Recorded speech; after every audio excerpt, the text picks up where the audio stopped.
아멘.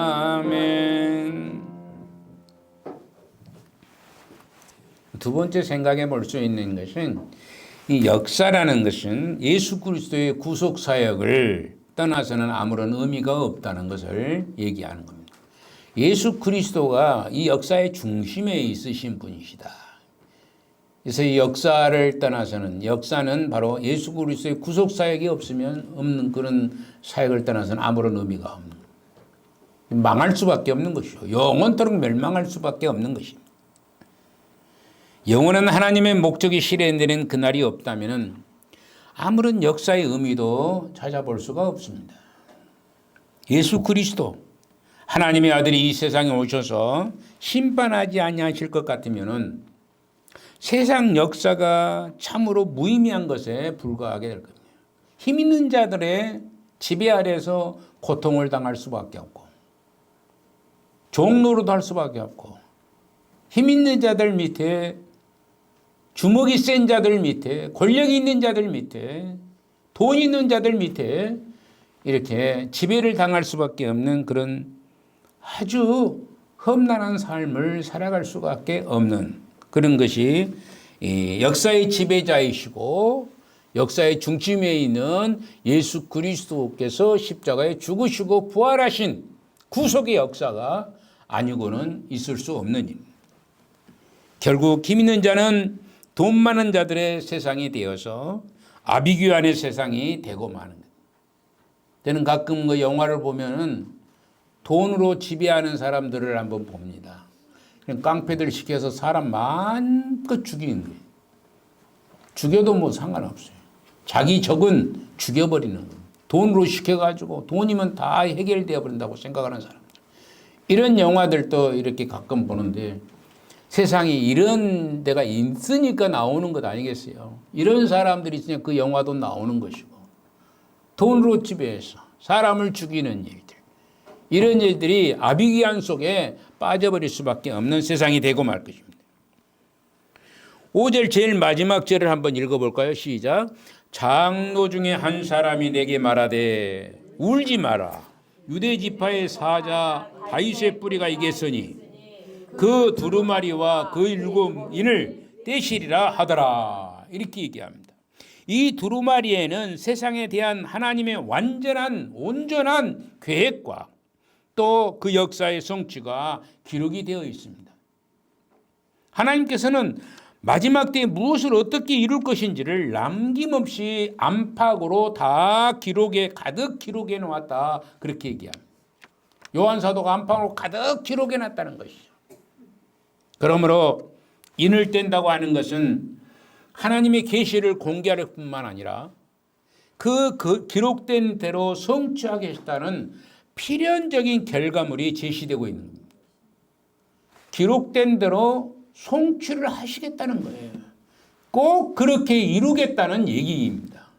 기록해놓고, 우리는 사람은 그러잖아요. 기록해놓고 그냥 잊어먹고 말아버리는 경우들도 많이 있습니다. 그러나 오늘 이 두루마리에 기록된 것은 꼭 성취하겠다는 그런 각오와 약속을 말씀하고 있는 것입니다.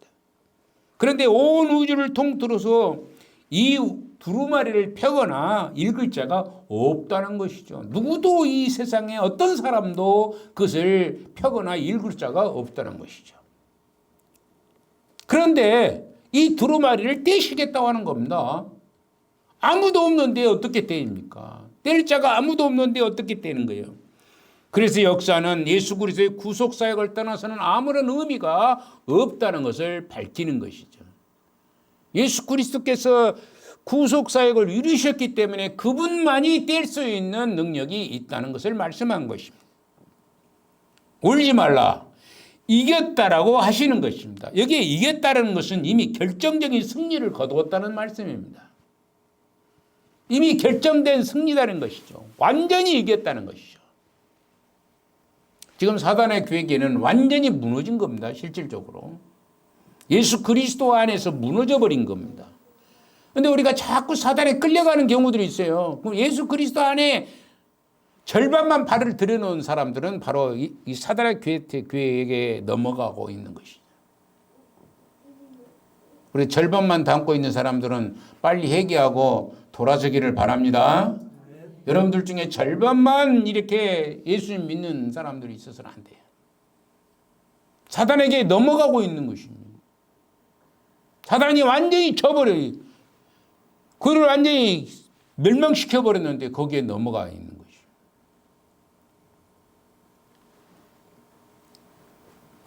십자가에서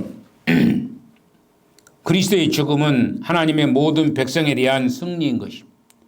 사단은 이미 묶여있고 죄는 이미 씻음을 받았고 죽음은 이미 정복이 되었다는 말씀이 여기에 이제 나와 있는 것입니다.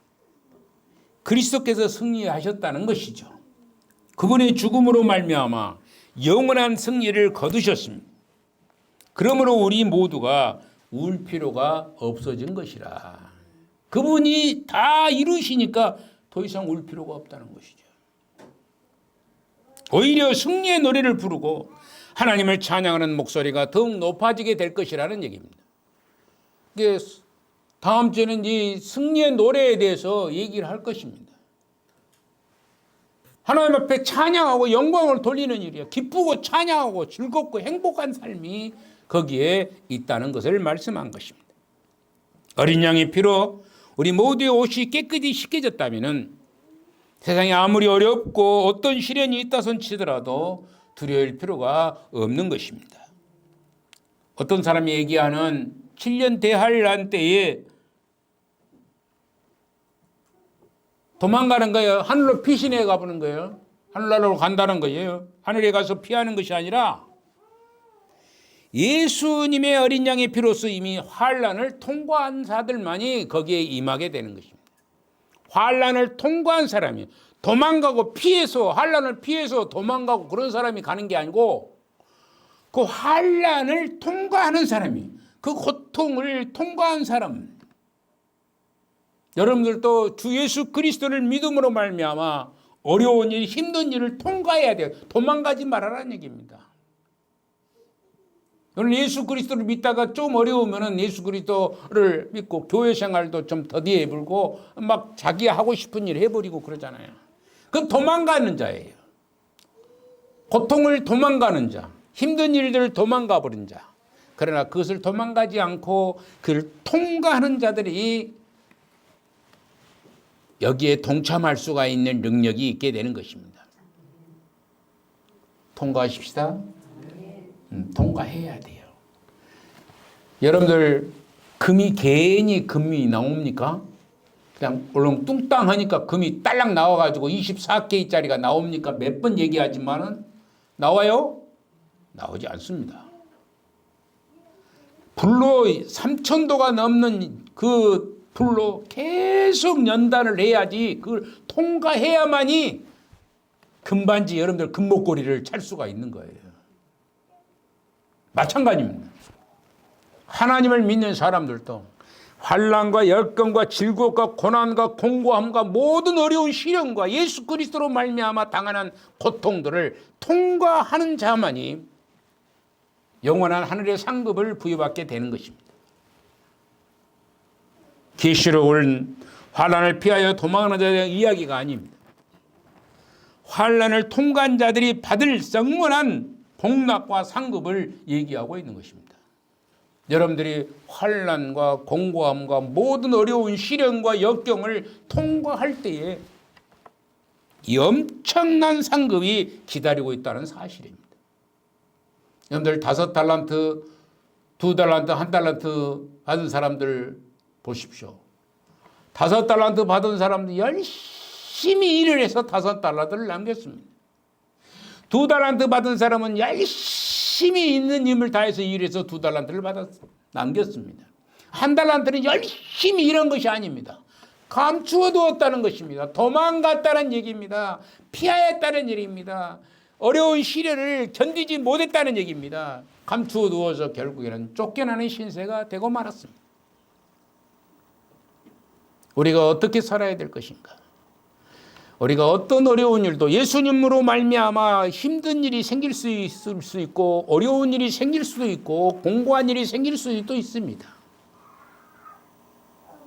그거를 통과할 때에 하나님의 상급은 여러분들에게 주어지게 될 줄로 믿는 것입니다. 우리가 모두 정말로 온전한 믿음을 가지고 또 주님의 보혈로 깨끗함을 받을 자일 것 같으면 앞으로 올 어떤 환난도 고통도 견디면서 다시 오실 우리 주님을 기뻐 맞이할 수 있는 그런 사람이 될 줄로 믿습니다. 이런 복이 저와 여러분에게 모두 임하기를 주님의 이름으로 간절히 축복을 드리는 것입니다. 거룩하시고 사랑이 많으신 아버지 감사합니다.